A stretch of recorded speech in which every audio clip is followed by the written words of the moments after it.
What's up, everybody? Henry Cejudo here, and today we have a special guest, none other than Uncle Chael. And today, Chael, I would really want to go over some of my cringe moments with you. I think these things are hilarious. I think they're great. I think they're great. What's the first one? What do we got here? I don't. Hey, Sean. I didn't see that. You want to match him? He's right here. I'd love a tune-up. What do you say, Precious? Serious? What do you say? Are you you're good to go now, Yeah, huh? I'm good to go. Say it. What did you want to bend the knee at what time?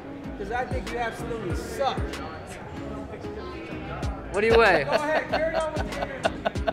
Go ahead. What do you That's weigh? cringy. No one takes that dude serious.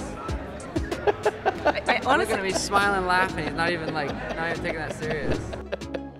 But that's the point, right, Chael? Okay, I'm with O'Malley on that one in this regard. I also didn't know if you were serious. Like when that happened, I loved O'Malley's response because O'Malley's in character all himself, right? He's over there in character, he's doing his spot. You interrupt him, and then that was real Sean where he goes, "Are you serious?" Like that was real. He genuinely was like, "Hey, wait a minute, am I getting called out by Triple C? Am I about to be in a massive fight with Triple? If I accept this fight, is this done? Because I'm getting ready to go to the press conference and complain." Wasn't that the eye poke night? Wasn't this the night where he had this eye poke situation? So it did throw him off where he's like, "Hey man, I'm planning to go on a shtick about getting this thing overturned, but do I need to put my direction on Henry?" I think he really was lost. Do I have a chance here to be in there with Henry? I think that was sincere. Yeah, but I think that's the point. You throw him off. You see, it doesn't matter. The king of cringe always strikes, whether I'm right or wrong, Chael. Who was he working with? Was that Laura? I think he was doing that spot with Laura. But then you even had you even had the champ. You had Figueiredo right there going, "Okay, hold on, just wait a second. I don't want to do my interview if all the attention is going to go this way. Like, just let Henry get done with whatever it is he's doing." You see his eyes? He was like that. Like, is this shit going down? Figueiredo got caught in the crosshairs big time. Oh man, that is hilarious. That was some crossfire for the champ. Look at this one, Chael. Be ready. Be ready. This is, remember the magician? Oh my goodness. That's the king. You see, every time I tap, it Look at always Dana. TJ. Oh, choke, huh? Look at Dana. Dana doesn't know what to do. Saturday. Look at I kicked that thing. That requires some athleticism. What if you would have missed? What if you would have and it just fell to the ground? Would you take a second kick and bump it in the audience? You'd have been a fool. I'd probably stomp on it. Marlon's tough too. Yeah, no, he was. At this time, he was defeated.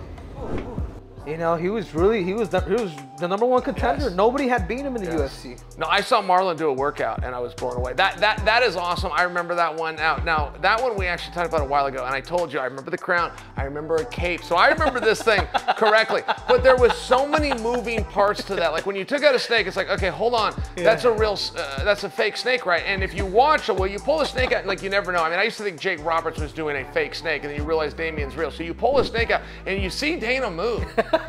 So Dana's what then gives the wait, is that a real snake? And it only takes a second. It only takes and then if it is a real, you've now killed it. You whip it into the ground for reasons unknown. Like why could the snake not be set down? Why could the snake not be put into the opponent? He whips the snake to the ground, and then I think, was that a rabbit? What got kicked? Was it a rabbit? Yeah, it was a Why rabbit. were the snake and the rabbit be together? The snake would eat the rabbit. The whole thing was ridiculous, which is the point. Like why would a snake and a rabbit be cohabitating inside of a hat that Triple C, right? So I mean, do you even see Welcome to the king of cringe, Chael. Sure, like, I mean, you go into the store and you find a snake, you're like, oh, there's a rabbit here, Ali, throw the rabbit on the belt too, let's buy that. But if you see it, I mean, I was doing that gimmick because I was also showing the people who I defeated. So Demetrius Johnson, I pulled out the mouse. I pulled out the snake with TJ Dillashaw. And then the third one, it was a rabbit. It was him because he was Magic Marlon Moraes. Like, no, I'm the magician. So then I ended up, get it. Yeah, so then I ended up kicking it, you know what I'm saying? No, I do now. now. I should see the whole thing, but I can also see that end that you're talking about. I liked it when I saw it because it was entertaining. Now that I know there was an actual story being told, now I love it. Now it's great job. It's not cringe, Henry. Now it's like, oh, great job, Henry. Yes, Marlon the Magician, of course. Woo! Next. Oh, you're gonna love this one, Uncle Chael. Remember seeing this one? Yeah, I've seen this one. Oh, you put this on Insta. Feels good to have good hair. This one on Twitter, I mean, social media.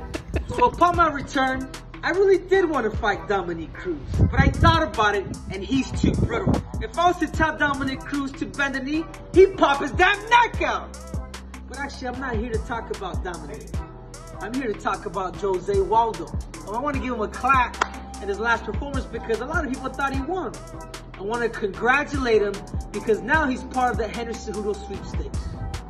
But it's under my terms. I want to fight him in my city. Rio de Janeiro. Daddy's coming home. Dana White, let's sign that contract. And one last thing. Your movie sucks.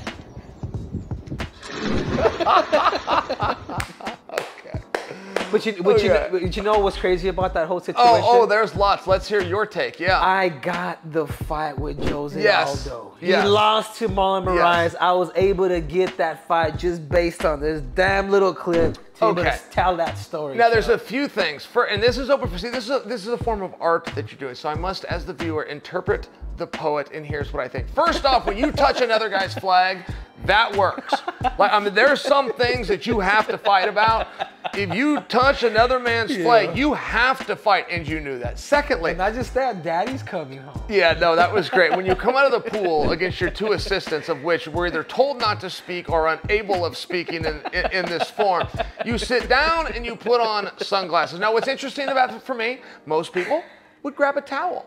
As a matter of fact, if you grabbed your sunglasses first and you didn't have a towel, you'd put them on. They'd have beads on them. You wouldn't be able to see through them anyway. And I happen to notice when you returned to the pool, you kept the sunglasses on, which could, in theory, break and blind you for life. I'm assuming that was an accident, that you were so in the middle of the bit that you forgot to remove the sunglasses, but it still made me look. That is a classic, and you used that at one point. You simply put that on Twitter. Now, if I'm wrong, you also had like an Instagram. I saw that, made that whole thing just to post and upload to your social media account, and that, above everything else, makes you a genius.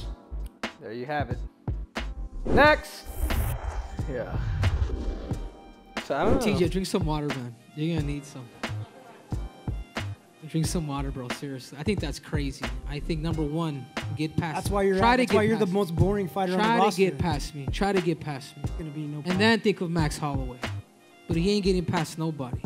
The flyweight division is gonna get resurrected Saturday night. He's like a politician. That's all there is to it. Yeah, I was cutting away. This is what I pull out the say. Look at Dana. Look at this. This is the first time I pulled out the gimmick. Look at that. Look at how big that snake is, Chael. Again, it's the idea that he would be killing the snake. I don't get why we're beating the poor snake. Okay. Now look at TJ. Looks good though. TJ showed up in a trench coat. He's got the hair high and tight. Dillashaw's a good-looking dude. Yeah. He's too tired to say anything to you. He's just got to chew that gum because of his dehydration. Yeah, but so was I. Like, God. Oh, and you wore the medal. Oh, can we rewind that, please? There was a few moving parts there. You wore the medal. I love when the guy wears the medal. I mean, I must tell you, there's something about it. Mark Schultz has come out recently to do interviews about his wrestling, but he's wearing the medal. Mark Schultz. Yes, and I feel like somebody's teasing Mark, like saying, hey, you should wear the medal. And he's being, but he doesn't know he's being teased, but he's been showing up wearing the medal. And there's just something so funny. I mean, it brings in a special side. There's a few stories being told there. Okay, so you do the snake again. Now, I got to tell you, very scary snake. I believe that's a cobra, possibly a python. I don't know my snakes that well. But when he comes out of the bag and he then whips it on the ground, it's like, okay, you're now killing the snake. I've never got that piece of theater as to why we have to. And Dana moves every time. Every time you pull, like I gotta wear glasses. I don't like to do it in front of people because it makes me look older. I think Dana might secretly need glasses because when he sees that snake, both times there's been a snake. Like Dana White has, he thinks it's alive. Yeah, he moves. Every time he moves, and he should know by now it's fake. But you're crazy enough to pull out a snake 3 times, and then on time number 4 to have the actual python. What the fuck just happened? And Dana's like ready for it. As a matter of fact, I think somebody might have told Dana that. Somebody might have said, hey Dana, I know he keeps doing the rubber snake thing. Eventually he's gonna get a real one. Because every time it is real small by the boss, but it's there. Oh man, that was hilarious. What was TJ saying, by the way? I could see he was chewing his gum, and I actually know that represents he was dehydrated, he was thirsty, but did he actually form words? Did he say something? Yeah, he was actually cussing at me. Oh, you got him mad. Yeah, like he was really upset, but he was literally profanity. Sure. So, but anyways, it was real, right? You're bringing him in. Yeah, you're bringing him in. Now you got him. But that was the first time where I really started experiencing Chael on that one, where, you know, it's like, yeah, it's real. Like, hey man, like it's not like not everybody's in on your gimmick. You know? Sure. I'm gonna kill you. I'm gonna X, Y, and Z. Sure. All right, let's go. Let's do it. Yep. Next. You're not only gonna bend one knee, but you'll be bending two. So prepare. I'm trying to tell you, you don't want to smoke. Prepare. So get your ass in shape. Go talk to Dana and let Daddy let you tell you. Daddy's gonna tell you. Daddy's gonna tell you when you're back. Daddy's gonna tell you. You get through TJ Dillashaw, the Triple C's. Join that card ride. Good. Show him. Because that's gonna be Triple C's here pretty soon. I hear a lot of noise. I don't like noise. I like action. So let me know when you're ready. Let's go. With the ink to paper, baby. Let's go, dude. What's up? Touchdown. Oh, you broke a rule there. You broke a rule. I've never seen you touch a guy. Okay, I got a couple of things. First off, Aljo's cool, and he looked like he got it. He looked like, Henry, you don't need to say a word to me. I see the camera, I see you, and I know what's about to happen. That's how it looked to me. It looked to me like he was a willful participant in the Cringe show. Yeah. But at the same time, it's almost like, I don't know, but when you bring up Aljamain, it's like, I think he's gonna try to dodge me with Chael as much as he can. Is it hard for you when I compliment him? Because I've told you a couple times that he's a cool guy. Like, does that bother you? No. Are you able to see, like, hey, these guys are good guys. I want to compete with them, but okay. You like Aljo. Is that fair? Yeah, I like Aljo, but I like him better when I'm gonna beat him. All right, I hear you. Okay, I hear you. No, that's the competitor. I get it. That's the competitor. I'm sitting over here retired. I'm saying things that the last thing I want to do is be friends with somebody that I want to hurt. Sure. You see what I'm saying? Like that's how big of a competitor that I'm. Like I don't want to get too close where I get burned. I don't want to be, you know what I mean? Like it's. Yes. I prefer kind of, hey, we can have a beer after I beat you. But there still is a time to do business, and the fact that, I mean, I'm just guessing, but it looked as though Aljo realized, I've got the belt, there's Henry. Henry gets into it with everybody, he's gonna use me. Oh, by the way, there's a guy with a camera, and Henry's waiting outside his car. Like, something's gonna happen, I'm gonna stay here and wait for it happens. It felt to me like he was a willful participant, which I think we need more of. Yeah, 100%. I think he gets it. I think Aljo gets it, but I just don't think he's good at it. Sure. How good is he, by the way? I mean, he made Sandhagen look easy to the point that I thought Sandhagen was easy. I dismissed Sandhagen. Now, that was falsely to do. I then learned how good Sandhagen was. He's good. Aljamain is good in those areas. If he takes your back, man, you're in trouble. Yeah, you're in trouble with anybody. So don't fight him there. It almost becomes a survival round for you. There's certain areas where you cannot, and I told this same thing to Davison. If for whatever reason Bannerman takes your back, you lost a round. Protect your damn chin. Don't fight. Don't get caught up in that. Like, just you're done for that round. Yeah. Sure. And that's good advice. Stall it out. Next. This is all competition, man. If an Olympic gold medal to this, he goes in and out, man. I just want to compete, Alexander. We partner together as a competitor. I respect the shit out of you. Congratulations, #1. You know I respect you. I just want to know how far that I can take you, and I respect this. The only reason why I want to challenge you. Well, let's be real. I need some challenges. So I'm here. I understand your distance game, and I respect your IQ. And I hope you respect mine. I think we can make something happen. I respect you before the cameras. Yeah, we'll see what we can do. Congratulations. Yeah, we'll see if we can make it happen. All right. Okay, now hold on. That didn't go. I know this piece. This is the piece, Henry, where at some point in there, you told him your resume. You said, I was UFC champion 125 pounds. I was UFC champion 135 pounds. I was Olympic champion freestyle. You told him everything, and that was actually my favorite piece about that. I'm like, wait, does Henry think that Volk doesn't know who he is? And Volk kind of took it like maybe he didn't know. I mean, that was my favorite piece. That just got edited down small. I love that because I felt like you were telling the truth with the cameras on or not. That you came, we said, look, man, this is about respect. I don't hate you, but I'm not pretending to hate you. You have something. You're a testing stick. I'm coming after you for those. I thought it was real, and you let everybody in on it. That's how I felt about it. No, of course. So at that point, the competitor came out. Like, it's no longer, all right, let's put the shtick away because he's not replying to me. Sure. These are my accolades. You know, you're the pound for pound king now. Like, this is what I've done. Yep. I think I'm still better than you. I think my accolades speak louder than my words. I really do. And this is why I had to kind of repeat myself. Yeah, it's true. It's true. I told them once again, hey, if an Olympic gold medal, 2 UFC belts ain't enough, then what is? Then what is Alexander Volkanovski? Or you're playing out just scared. Like, without me saying that, you never want to necessarily disrespect somebody, especially when it's their moment. Sure. You know, when they got into, you know, when they became a world champion or they defended their title. But I was willing to go that extent if I had to, you know? You lowered your voice. You said it to his face.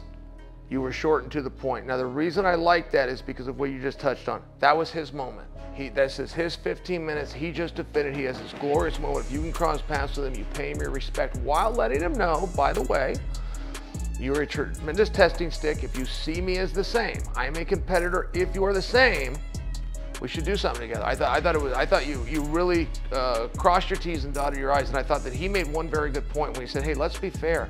I need some new challenges. I thought that was a big line by Volkan. You don't get a lot out of Volk.